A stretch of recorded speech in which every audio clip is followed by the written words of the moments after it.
Hey friends! Welcome to our Valentine's Day Light Up Card Program! Yay! If you are looking for a way to light up your Valentine's Day this year, have we got the craft for you? We do. Follow along with our picture step-by-step instructions as well as the instructions that are included in your make and take bags to make a card for that special someone in your life. And you'll learn about circuits while you're lighting up someone's life. How about that? Science and crafts can't get better than that. And love. And love.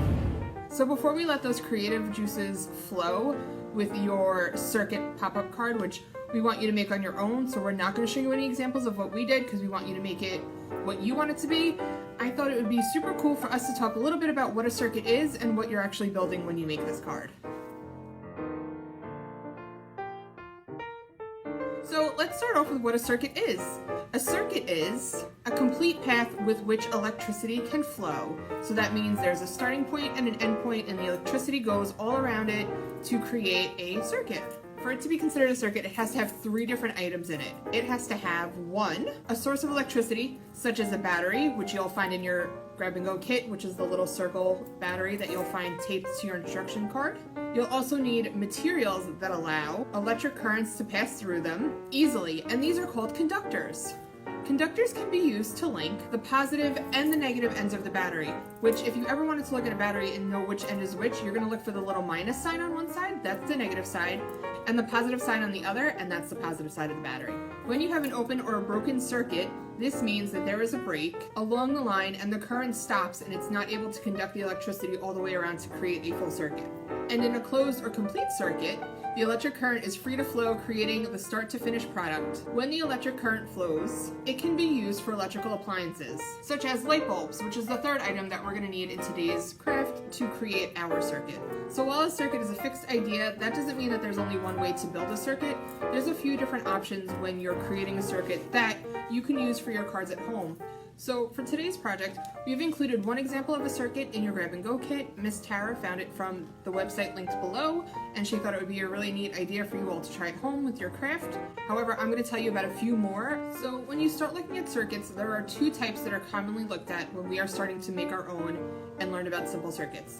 The first circuit is called a series circuit, which is what was included in your grab-and-go kit. And why this is called a series circuit is because all of the electrical components are connected in a series. They share the power, and this is because when electrical parts are connected in a series, they share the power of one battery. If there are two identical components, meaning if you wanted to add a second LED light into the mix, if you have any at home, then each of them will receive half of the power because they're still working on one electrical source, which is the battery. The second circuit that people often look at when they're starting to learn about circuits and want to try to build their own at home is something called a parallel circuit. This is when electrical components or parts are connected in parallel and each receives the whole power of the battery. The current will continue to flow through one light bulb or one LED light, if that's what you're using, which is what we have for today's craft, even if the wire is leading to another that is disconnected. So think of it as a series has to be a total circle. Nothing can be broken, nothing can be open, and parallel you're going to have gaps, but everything runs as long as it's connected to that one main power source. So included in your grab-and-go kits is the instructions of how to make a series circuit, but I'm going to throw up an example of a parallel circuit so that if you wanted to try this instead, that's totally up to you. So now that we know a little bit more about circuits and what their purpose is and why we're playing around with them in today's program, we're going to show you a few videos of us trying to put our cart together, but I'm going to stop it before you can see the final project because the purpose of today is for you to let your scientific minds wander and expand. Our hope is that you play around with these circuits, you test them out, you see what works for you, you use your conductor tape, you use your batteries, and you use your LED lights to make a card that is beautiful and bright just like you are. If you have any questions along the way or need help with some troubleshooting, please feel free to send us an email at any time. We will answer it when we see it, and we will try to help you in any way that we can. And just have fun. Get those creative minds going, get those scientific minds going, and make a beautiful card that's going to be one of a kind for someone that you love this Valentine's Day. So the first tip we're going to give you when making your light up cards is that you're going to want to test your light and your battery.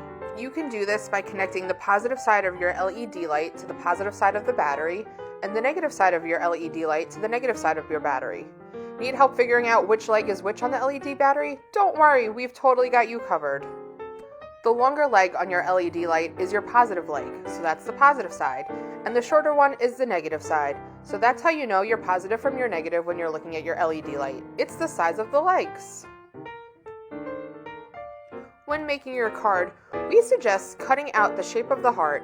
It can be the heart that was included in your grab-and-go bag if you want to make that circuit, or it could be one that you totally make on your own using some of the other supplies that you can find in your bag.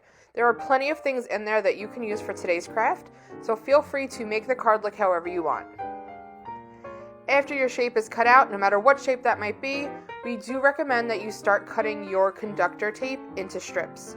So you're going to want them to be about 1/4 of an inch to 1/2 inch wide to ensure that they can conduct the electricity, and you can cut out a few strips from the pieces of tape that are contained in your grab-and-go kit.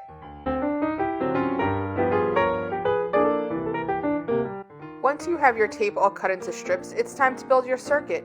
So again, in this video, we're going along the template that was included in your grab-and-go kit, but if you want to create your own circuit, feel free to make it however you want it to look like, but for this project, we're just going to follow along the lines and create a heart effect.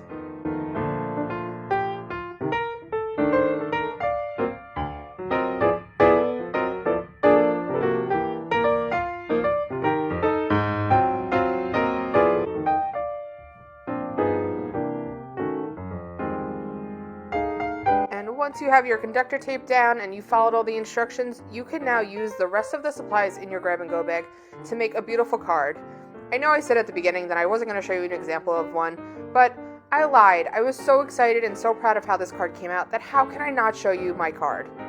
That being said, when I tried to combine my circuit on this card, it didn't work as well as I wanted to, but that's okay. That's one of the brilliant things about science, is that not everything works on the first try, so you go back to the drawing board and you try again.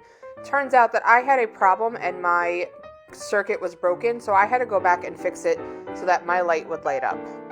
And if this happens to you, it's okay to go ask a family member or a friend for some help, just like I did. Here's another example of how to create a circuit when I went to go ask for help. Here we have a circuit that was made using conductor tape, the LED light, the battery, and our friend found a penny that was going to act as a conductor. So he used that to create the circuit and to close the circuit. So that's also another way to do this if you're having some trouble. Now watch when he touches the battery, that light totally lights up. So that's another way to make a circuit. So after I brought my circuit to a friend, I found out that the reason why mine wasn't working was that because the sides of my tape weren't touching the sides of my battery. So that's what was breaking my circuit and creating the light to not light up. But after asking for some help and playing around with it, as you can see in this video, it works. So do not get discouraged and do not get down if your light doesn't light up on the first try. Just play with it and definitely ask for help if you need it. Thank you all so much for joining us for today's program. We hope you had as much fun as we did telling you a little bit about circuits and the science behind them. If you made a light up card that works or have any questions, we would love to hear from you. Please send us any pictures of your final product or questions that you have to the email address below. And let us know how this program worked for you. Did you work at your science experiment and be successful? Do you have to guess, test, or revise and maybe do something different? It's okay if it didn't work the first time around. That's what science is all about, so definitely remember that. It's not always going to work and you're always going to have to tinker and play. So definitely open your brain, expand your horizons, and have fun. If you're looking for more information on circuits and how they work, we have a ton of databases that are available online on the library's website. You can begin by going to hhhlibrary.org and clicking on the Learn tab that's on the right-hand side of the webpage. From there, you will see a complete list of all the databases we offer at the Half Hollow Hills Community Library, but today we are going to search for something that is science-y. So you can either scroll down to see one that might pique your interest, or you can use the facets that are on the left-hand side to limit your search to stuff that is STEAM-related, STEM-related, or anything like that. But I'm going to scroll down and I'm going to find one that has the word science in the title. So for the purpose of this video, we are going to use Science Online. Now you can get into this website from home. All you need is your library card barcode and your password on your account. Once you have the database open, you can use that search bar that is at the top and begin by looking what you want to know. So for today, I want to know about electrical circuits. So I can see some articles on it and all the options that are on there. I can save the articles, print them, share them, download them, cite them if I'm writing a paper, have it read to me, anything like that. I can also go back and after seeing the basic results, I can look at experiments that the database has. So after I do my card, if I really want to do more circuits, I can see what else they've got and what other diagrams they have that I might be able to work from. There's also pictures of circuits if I want to learn more and see more. That will show me some stuff. And my favorite part of this database is the video option, where you can watch videos on how circuits work, maybe how to build a circuit and all that kind of stuff. The possibilities on databases are endless, so definitely play around with them. This is just one example of the many things we have at the library. So play around and please let us know if you have any questions. We would love to tell you more about it. We here at the Half Follow Hills Community Library miss you all so much, and we can't wait to see you soon. Bye.